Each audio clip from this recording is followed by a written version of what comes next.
Let's look who the seller is before we jump in all to the rest of the details. So it's down here. So this is Sebastian Stanley Jones from the Netherlands. This is why I thought DE would be Germany, because I read that before. It's like Netherlands. Okay, so it's somebody, but it's a broker. So it's my mistake.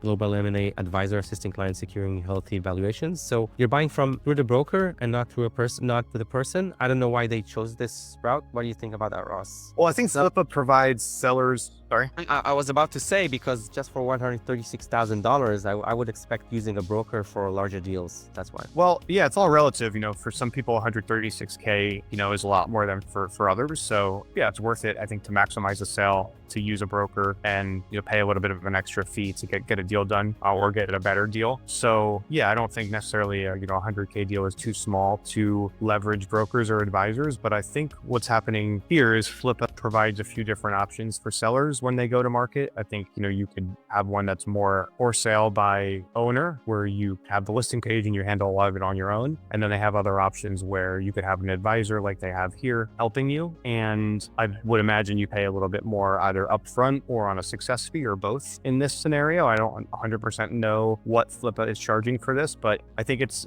probably a scenario where a seller wanted more support and more handholding and thought that working with Flippa in this way would be easier and help get more eyeballs on the business and get a deal done more quickly. So yeah, I think that's the scenario here. As we're seeing, it's not under an NDA, so anybody can look at the business. And we're also digging in a little bit on Deal Slide on the back end, and it looks like this business was first detected about 6 months ago, but it may have been off market and reactivated. So I'll need to dig in a little bit more to see what kind of data we can pull up in terms of price changes and what we can find. But yeah, I think this business has been on the market for a little bit now, maybe 6 months or so. So let's just quickly talk about multipliers here and see if that makes sense. And because it's already 6 months on the market, maybe there is room for negotiating this price. So we're talking about a multiplier of 30 for an e-com business. And I think that for the time of market right now, which the multipliers are around 20, 25, that might be, it's pretty high. I wouldn't negotiate that price. Yeah, it is interesting that they include 20K of inventory. Typically, sellers try to separate that from the list price, and you pay for that in addition to the list price. So that's nice.